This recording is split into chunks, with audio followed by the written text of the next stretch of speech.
Hola a todos, ¿cómo están? Qué alegría poder hablar a ustedes, qué alegría poder estar en sus casas para más una célula sobrenatural. Sé que hoy Dios te va a hablar muchísimo de cosas prácticas, de cómo puedes prender la luz en tu casa, de la diferencia que tú puedes hacer en ese tiempo de oscuridad, pero donde Dios está, hay luz y hay mucha luz, mucha alegría, mucho gozo. Y bueno, quiero traer para ustedes un mensaje que Dios ha puesto en nuestro corazón. Antes de empezar en esa célula, Dios nos ha invitado en esos días a entender, a comprender de una forma tan clara y profunda que el 31 de mayo empezamos el tercer Pentecostés que hemos vivido en la humanidad.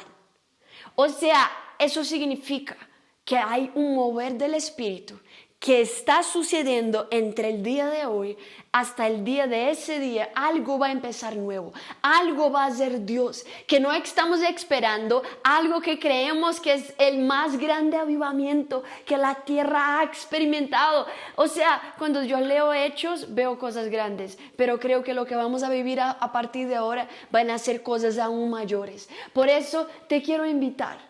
Te quiero invitar a que en ese tiempo, en esos próximos 40 días, desde mañana hasta el día 31 de mayo, estemos ayunando. ¿Por qué ayunar? Porque cuando uno ayuna, uno se rinde a la presencia de Dios y está diciendo: Señor, ven y santifica mi vida. Ven, Señor, y quita todo lo que no puede estar en mi vida. Cuando Dios quitó a su pueblo del Egipto en la Pascua, Dios los estaba quitando de todo lo que era la vida que ellos estaban acostumbrados a vivir.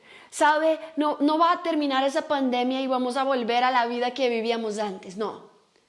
Dios quiere resetear nuestras vidas. Y lo que vamos a vivir no va a parecer con lo que vivíamos antes. Dios va a resetear tu vida como esposo, como esposa, como mamá, como hijo. Dios va a resetear tu manera de vivir de las formas más profundas como solo Él puede hacer. Pero eso es una determinación, es una decisión que tú la tienes que tomar. Si me explico, ya hice muchos ayunos en mi vida. Ya no me acuerdo cuántos fueron muchísimos, pero he considerado que ese es el ayuno más importante que ya he hecho en mi vida.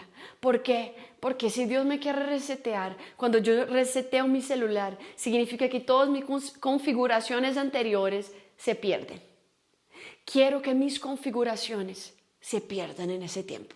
Y que Dios me diga: Rebeca, te quiero enseñar a vivir la nueva vida que tengo para ti. Y quiero estar atenta, quiero estar sensible, quiero estar vacía de mí misma y llena de lo nuevo de Dios que Él tiene para traer para mi vida y para nuestras vidas. Así que sé que ese es tu deseo, por eso hoy te invito.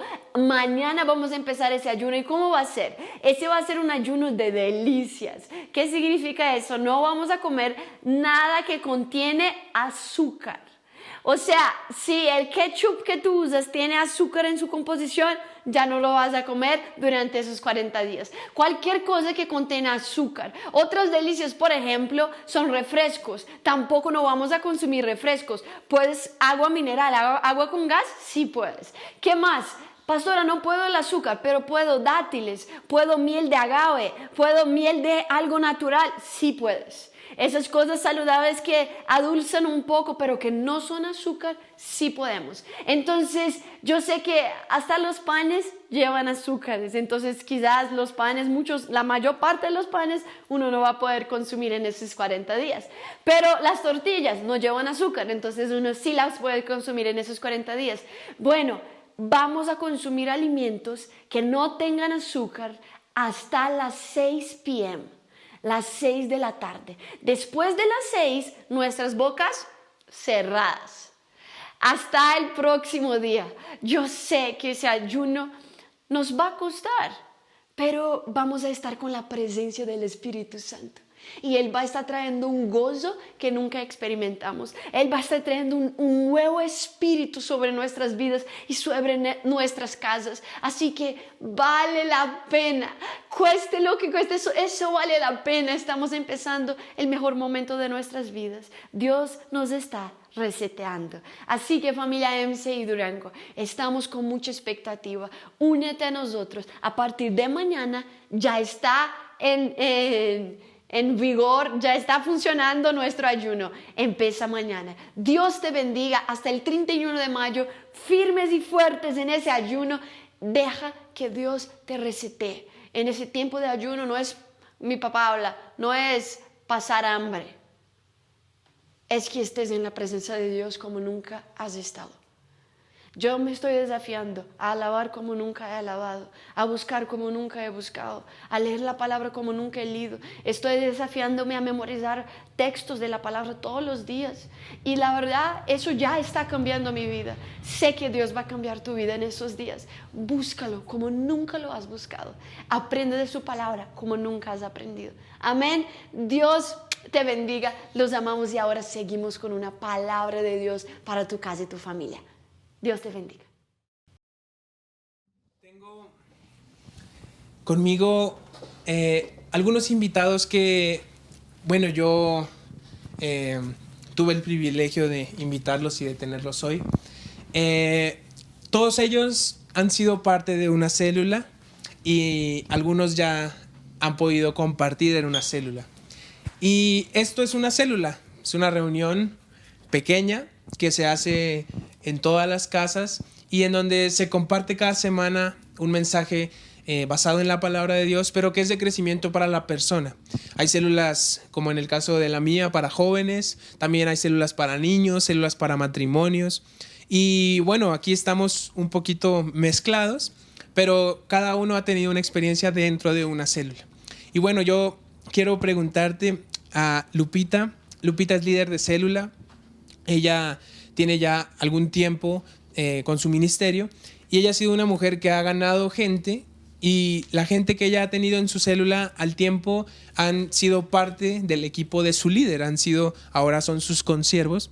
Pero yo creo que, y conozco de vista propia, casos de gente que ha pasado por ahí y que han recibido mucho y que sus vidas han cambiado. Y yo quería preguntarte, Lupita, si podías, platicarnos qué es lo que tú has visto en el tiempo que tú has dado una célula, qué ha pasado en la vida de la gente, cómo los has visto que son cuando recién los conoces, que ni van a la célula, pero después cómo van avanzando. Platícanos un poquito.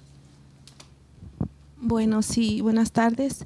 Bueno, realmente para mí es un privilegio ser líder de célula y estar en MCI, porque yo llegué ahí en un momento también muy difícil de mi vida. Dios ha ido tratando mi vida, me ha ido transformando y me ha confiado personas, y eso es lo importante. Me ha dado la oportunidad de tener una célula y ahí he conocido personas, mujeres sobre todo, que llegan con problemas muy fuertes en sus matrimonios, muy fuertes en sus vidas, casos de mujeres maltratadas por sus esposos, en la cual pues al parecer pues para ellos o en su momento es muy difícil y nadie los puede ayudar porque han ido con psicólogos, con psiquiatras y no ha habido respuesta a ellos. Pero cuando llegan a una célula, ellos ven algo ahí y es a Dios.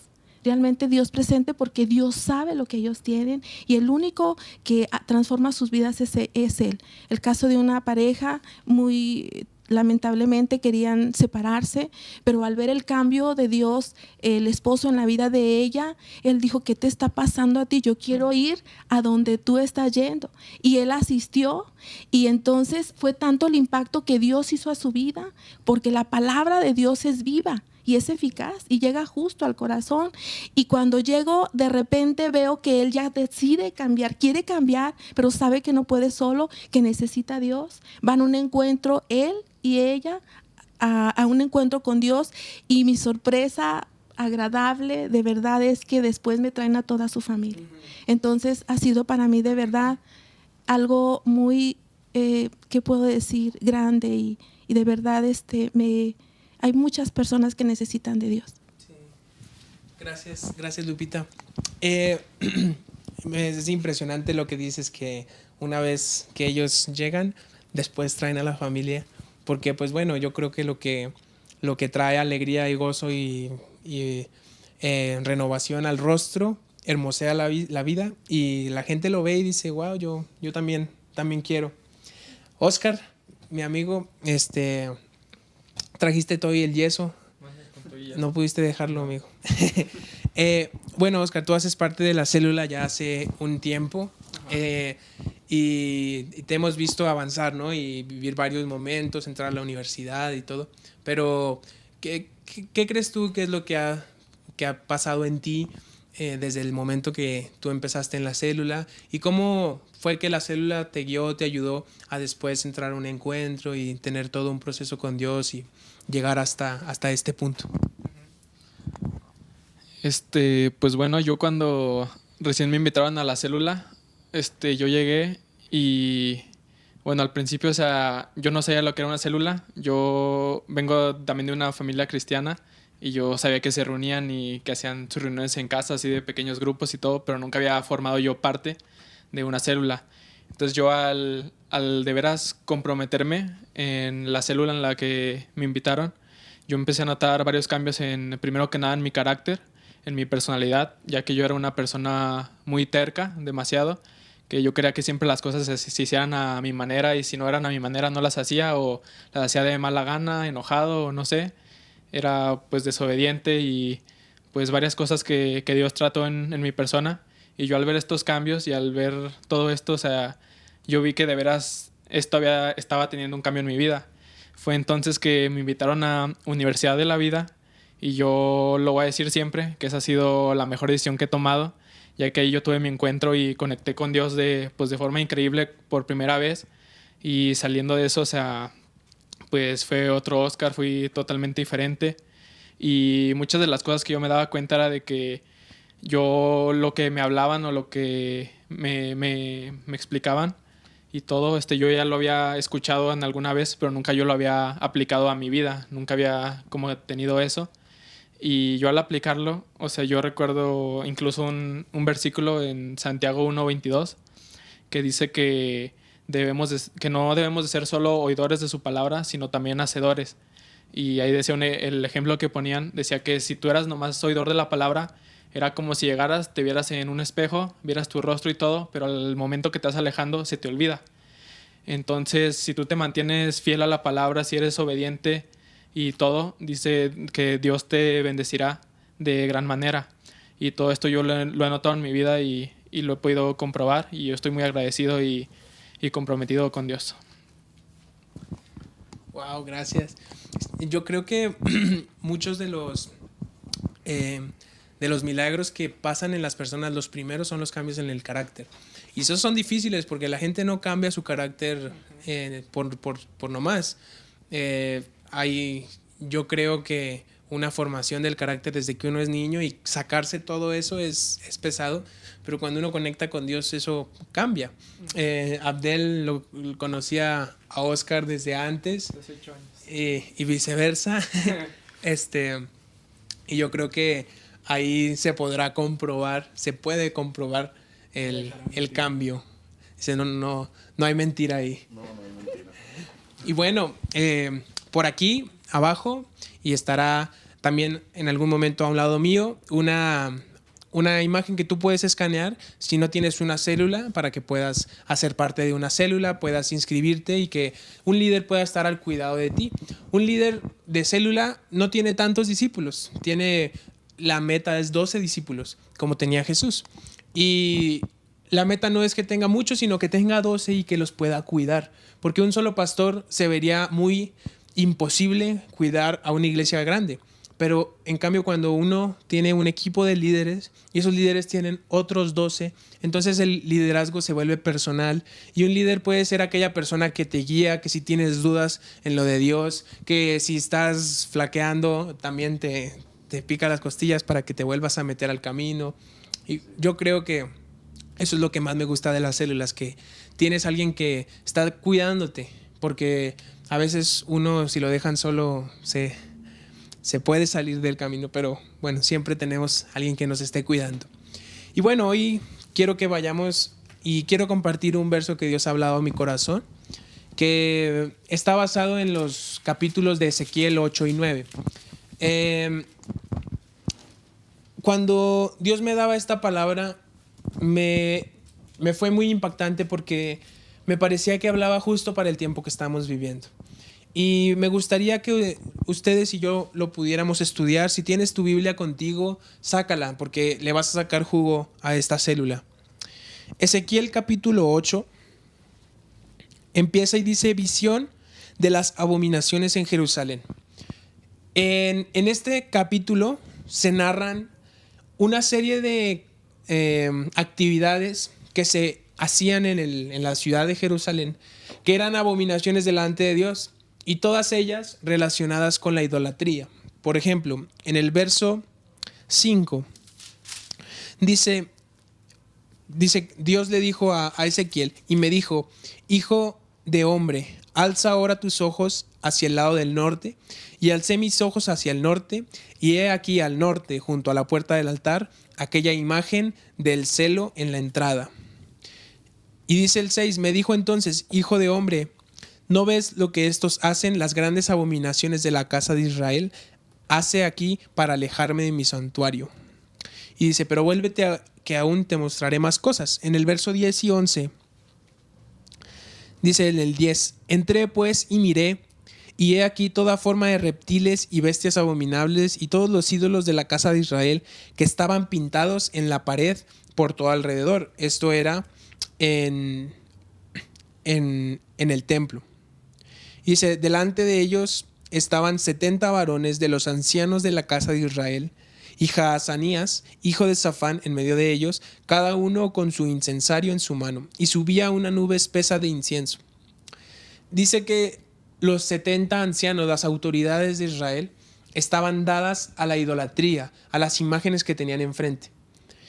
Dice más adelante, en el 12, y me dijo: hijo de hombre, ¿has visto las cosas que los ancianos de la casa de Israel hacen en tinieblas, cada uno en sus cámaras pintadas de imágenes? Porque dicen ellos: no nos ve Jehová, Jehová ha abandonado la tierra. Y dice el 13, me dijo después: vuélvete aún, verás abominaciones mayores que se hacen. El 14 dice: y me llevó a la entrada de la puerta de la casa de Jehová, que está al norte, y he aquí mujeres que estaban allí sentadas endechando a Tamuz, endechando o llorando a Tamuz, que era una imagen, un ídolo. Luego me dijo: ¿no ves, hijo de hombre? Vuélvete aún, verás abominaciones más.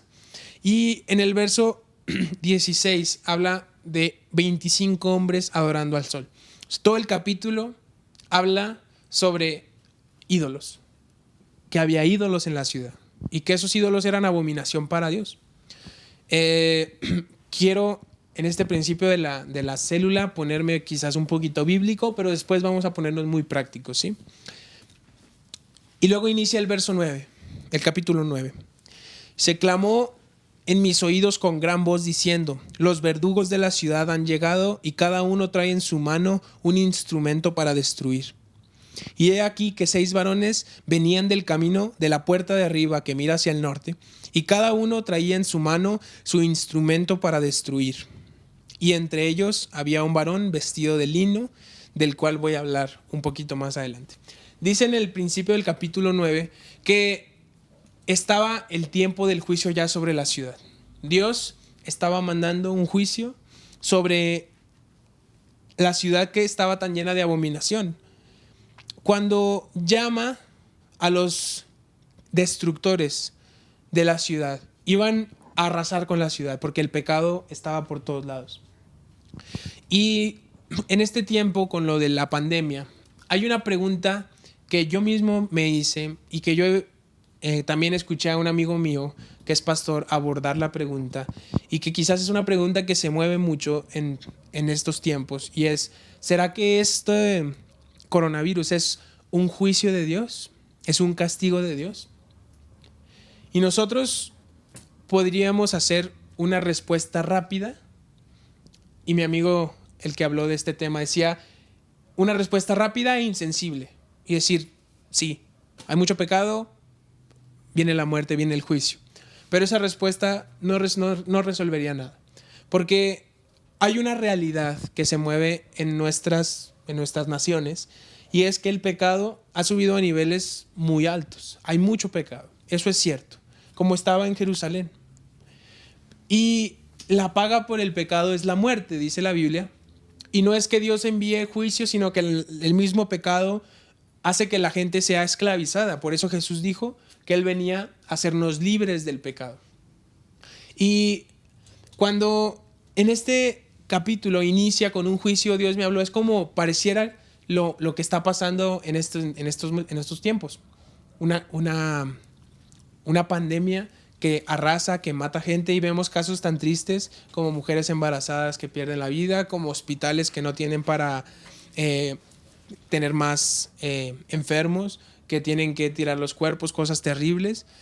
Y uno dice, esto parece un juicio a estos niveles.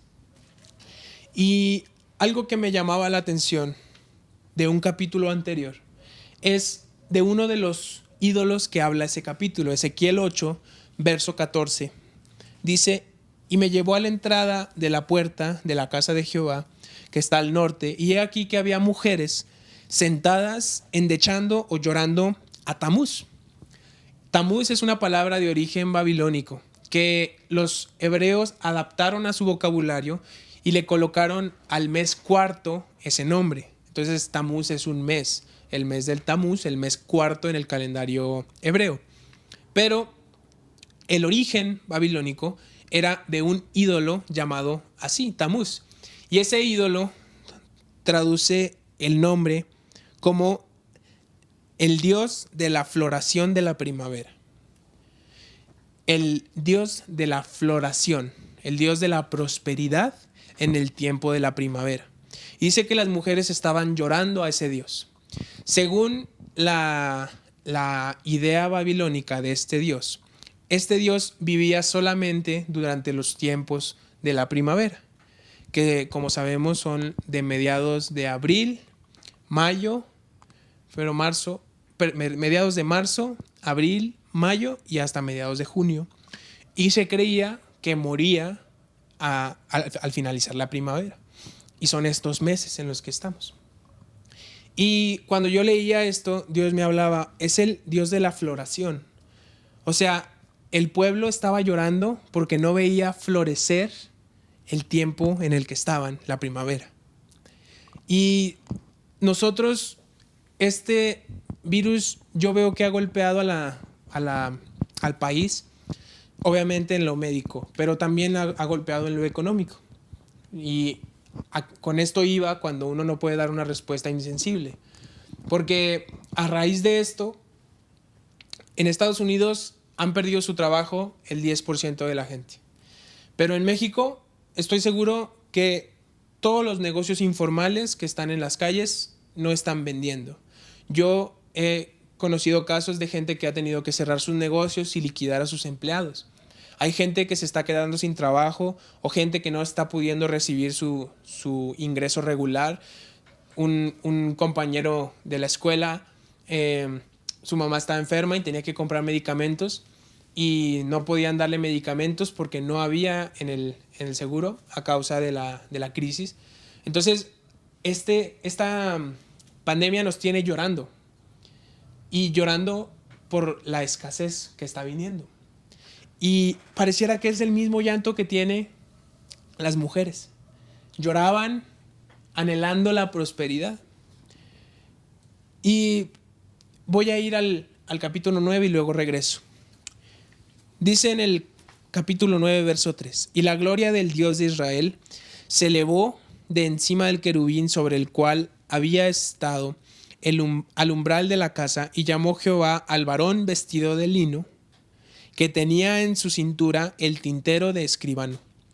Y le dijo Jehová, pasa por en medio de la ciudad, pon en medio de Jerusalén, y ponles una señal en la frente a los hombres que gimen y que claman a causa de todas las abominaciones que se hacen en medio de ella. Y a los otros dijo, oyéndolo yo, pasad por la ciudad en pos de él y matad. No perdone vuestro ojo ni tengan misericordia. Matad a los viejos, jóvenes, vírgenes, niños, mujeres, hasta que no quede ninguno. Pero a todo aquel sobre el cual hubiere señal, no os acercaréis y comenzaréis por mi santuario, dice. Dice que en este juicio de Ezequiel había una oportunidad de sobrevivir. Y era todo aquel que se encontrara clamando por las abominaciones del pueblo. El varón de lino, vestido de lino, pondría una marca sobre su frente y esa marca lo haría quedar libre de la muerte. Ahora, en el capítulo 8 vemos llanto. Llanto por el Tamuz. Llanto porque no había florecimiento. Y dice en el 9 que Dios busca a quien estaba clamando, a quien estaba llorando, pero por las abominaciones, quien se estaba arrepintiendo. Dios me decía, es un tiempo de llorar, pero no de llorar por la escasez, sino de llorar por el pecado de nuestro pueblo. Es un tiempo de arrepentimiento. Y yo he escuchado muchas veces que nuestros pastores nos dicen, hay que orar en arrepentimiento por el pecado de México. Y yo esa oración nunca la entendía, porque pues yo decía, si yo no he pecado, o si pequé, me arrepiento de mis pecados, y que cada quien es responsable de su vida. Pero esa filosofía que acabo de hablar es algo que se mueve mucho en nuestros días, entre jóvenes y adultos. Yo voy bien con mi vida, me voy bien con Dios y no me importa más lo que pase a mi alrededor. Si esa persona decidió, pues allá ella. Pero nosotros tenemos que quitarnos eso de enfrente. Porque hasta que no sintamos dolor por el pecado de nuestra nación, no podemos arrepentirnos. Y si nos arrepentimos, si logramos arrepentirnos, Dios pondrá una marca como la que pasó en la Pascua, que el ángel de la muerte no tocó a los marcados. Es tiempo de llorar, pero no llorar por la escasez, no llorar por la preocupación. Cuando leemos este verso que dice que aquellos que tengan la marca no morirán, el comentarista bíblico Matthew Henry escribió al respecto. Dijo, esta marca para identificar que Dios los posee y los confesará otro día.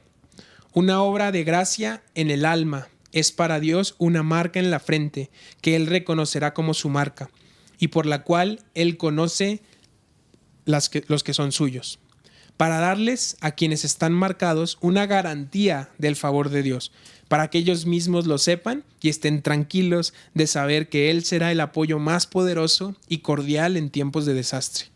¿Por qué deberíamos quedarnos perplejos acerca de esta vida temporal si sabemos que por la marca tenemos vida eterna? Dice el comentarista, esto llenará de alegría a los que lo reciben. El ángel de la muerte no tocará a aquellos que nos arrepintamos del pecado de nuestra nación. Y yo quiero hacer una analogía simple. ¿Cómo puedo yo arrepentirme del pecado de alguien más? Imagina que tú tienes un amigo a quien amas mucho y que estuvo cerca de Dios junto contigo, que te acompañó, que estuvo, no sé, en tu encuentro, que estuvo en tu caminar con Dios, una persona que tú amas mucho. Y tú ves que en un momento de su vida esa persona empieza a fallar. Empieza a pecar a Dios, empieza con rebeldía, no quiere nada, se aleja.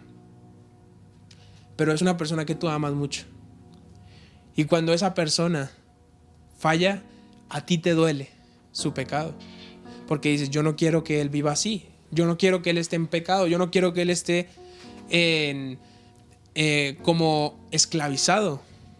Y entonces tú vas con Dios y le dices, Señor, perdona el pecado de mi amigo.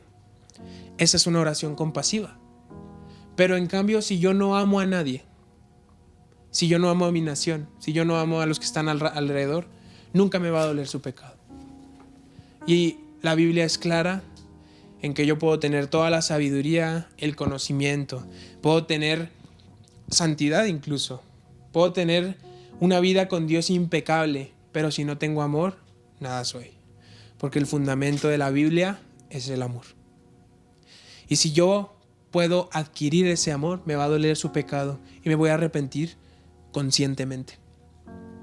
Estamos llorando por una lucha que no nos corresponde luchar. Estamos llorando por qué va a pasar la semana que entra, cómo le voy a hacer con dinero.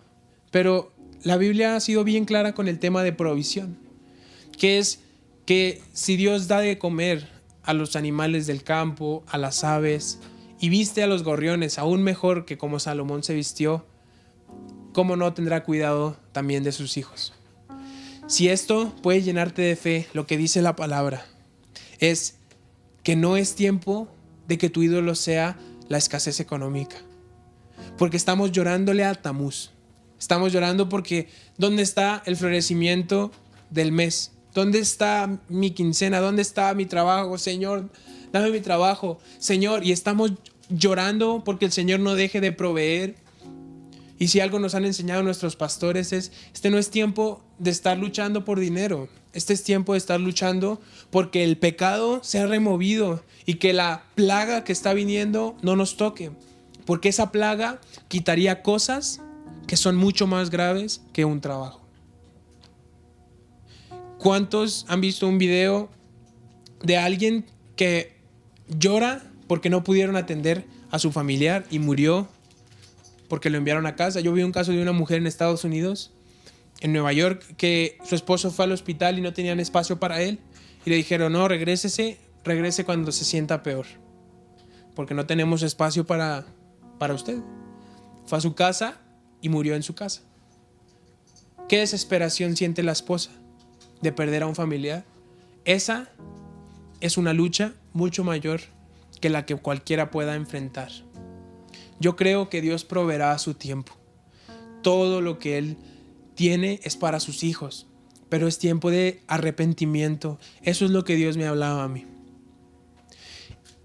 Cuando uno tenga la marca en la frente, tiene la garantía del favor de Dios. ¿Quieres la garantía? Arrepentámonos del pecado de nuestra nación. Esta es una palabra que me tomó mucha, quizás leer para poder explicarla, pero es un mensaje simple.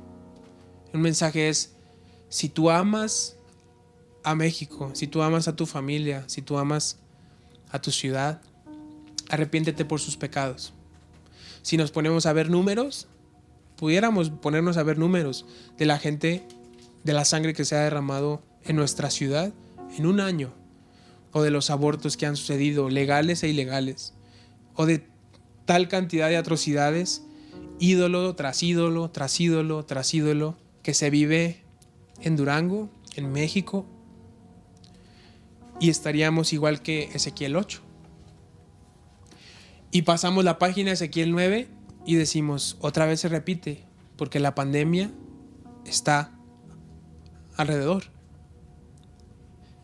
Pero la promesa que está a continuación permanece también, que es que aquellos, dice, y le dijo Jehová en el verso 4,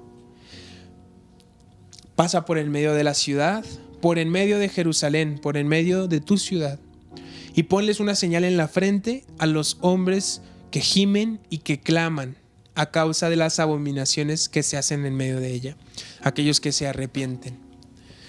Yo les digo con sensibilidad, con toda la que puedo, si tu vida se ha contaminado con pecado, sácalo ya, no esperes más tiempo. Estos son los últimos tiempos, el inicio de los últimos tiempos, no sabemos, pero hay que estar listos. Ya no vivas más en pecado, ya no vivas más en esclavitud, ya no vivas más batallando en no puedo entrar a la presencia de Dios porque tengo un pensamiento de qué hice anoche que me hace sentir incómodo. Y busco de la Biblia y busco de Dios y siento que no conecto. Y me pareciera que digo que me arrepiento, pero no pasa nada en mi corazón. Y es que cuando uno se arrepiente realmente, el arrepentimiento deja una marca. Y que cuando esa marca, cuando sigues con tu vida, te viene un pensamiento que dices, chin, esto no estoy en pecado. Y luego piensas y dices, no, ya me arrepentí, estoy bien. Pero todo el tiempo tienes en el pensamiento, me tengo que cuidar. Como dice la Biblia, aquel que no haya pecado, cuídese de no caer. No permitas más que el pecado golpee tu casa. Es terrible, es como vivir con una correa. Que si uno quiere correr, la correa lo arrastra. Hoy quiero orar un poco. Primero, si en tu vida tú has adorado a un ídolo incorrecto. Si en tu vida tu lucha más fuerte ha sido como Tamuz, como la lucha de la fructividad, o si ha habido cualquier otra cosa, ¿qué te toma la mayor cantidad de tus pensamientos durante el día? Ese es tu Dios. Si hay algo que está incorrecto ahí, hoy te invito a que lo quites de tu vida y que tu prioridad o tu fundamento se vuelva otra vez el Señor, como era antes o como nunca ha sido quizás, pero que hoy es el tiempo, hoy es tu oportunidad. Mientras ves este video, mientras estamos en esta célula, hoy es nuestra oportunidad. Tomémosla. Y que si hoy esto ha podido llegar a tu corazón, ahí donde estás, ores, porque Dios está ahí contigo. Y que digas: Señor Jesús, hoy reconozco que en mi vida han habido cosas que están fuera de lugar, que he guardado dioses en mí y que cada vez que trato de conectar contigo hay algo que me echa para atrás. Señor, te pido perdón porque mi lucha se ha vuelto tan fuerte últimamente que en mis pensamientos todo el tiempo está el qué voy a hacer mañana con mi trabajo. Señor, yo estoy en una situación que solo tú conoces. Solo tú sabes la gravedad de mi situación. Pero Dios, hoy entiendo que tú eres mi proveedor y que si yo me arrepiento, pondrás una marca sobre mí. Y esa marca será una seguridad de que tu favor estará sobre mí. Tú eres mi proveedor, Señor. Yo te reconozco a ti. Tú siempre me has dado lo necesario. Tú nunca has sido pobre conmigo. Señor, yo sé que no lo vas a hacer nunca más. Y te pido, Dios, que me perdones porque yo me desvié. Hoy acepto tu sacrificio en la cruz. Te acepto en mi corazón. Te pido que perdones todos mis pecados, que hoy viva un arrepentimiento genuino, que me duela hasta el fondo de mí y que tú saques toda esclavitud que ha tocado mi vida. Y Señor, que a partir de ahora tú vivas dentro de mi corazón, que escribas mi nombre en el libro de la vida, que cuando yo llegue al cielo tú me recibas con los brazos abiertos y que desde ahora mi vida sea diferente, que sea para ti, que cambies lo que tengas que cambiar.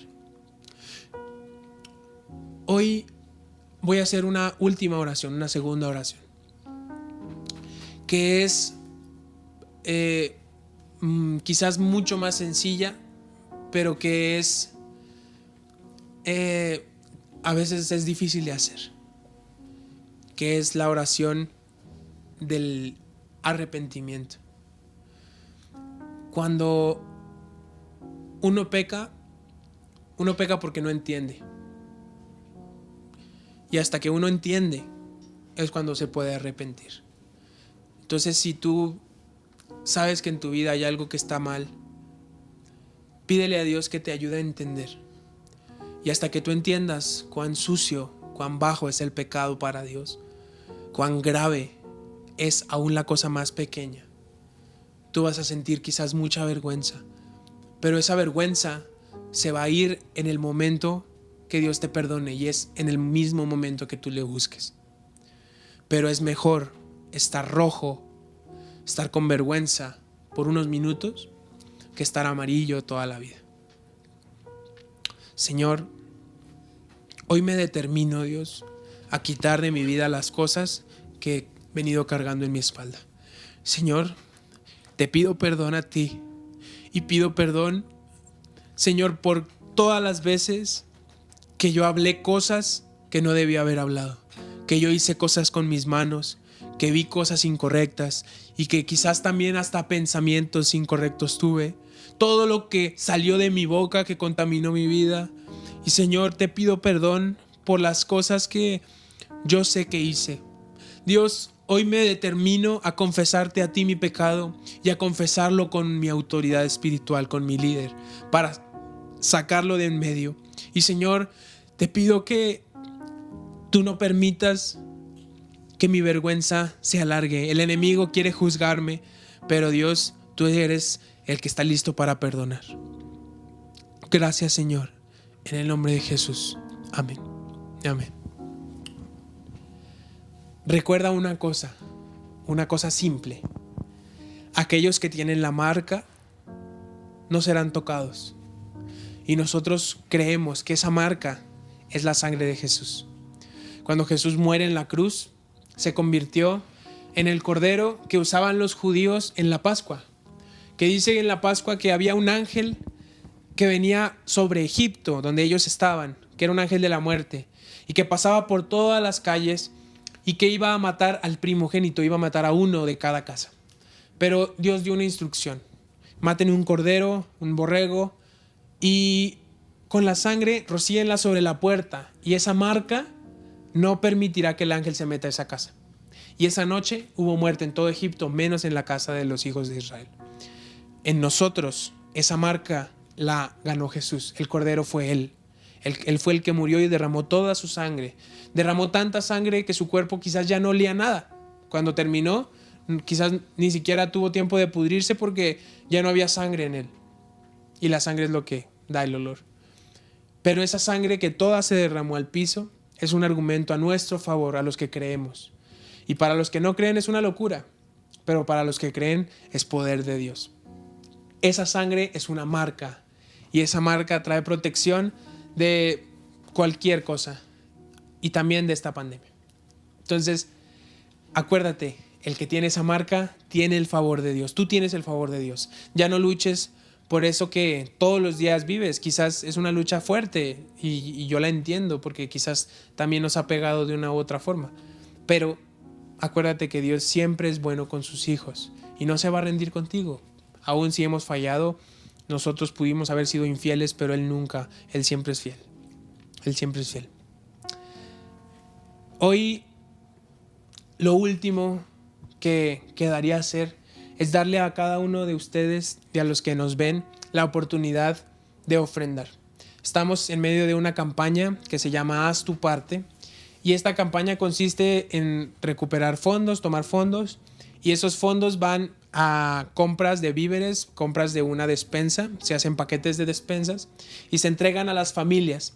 Este domingo pasado ya hubo un video donde se muestra lo que se hizo, y te invito a que lo puedas ver. Por acá va a estar el link.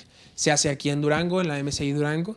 Si tú deseas ser parte y tú puedes ser parte, ofrenda. Aquí están, por aquí debajo de mí, los números en donde tú puedes ofrendar. Hay tarjetas de Oxxo, hay una cuenta de banco, y esos fondos van a ir para este proyecto. Yo creo que si somos la iglesia que más bendice, también seremos los más bendecidos. Entonces es tiempo de ser generosos. Aún en medio de la prueba es un tiempo de oportunidad. Y bueno, gracias por estar hoy con nosotros. Gracias a mis invitados, guapos, lindos, y a ustedes por vernos en su casa. Mañana los invito a las 7 de la mañana a nuestra transmisión en vivo de intercesión. Y estaremos conectados por Instagram Live en la cuenta MCI Durango. Y bueno, nos vemos hasta entonces. Hasta luego.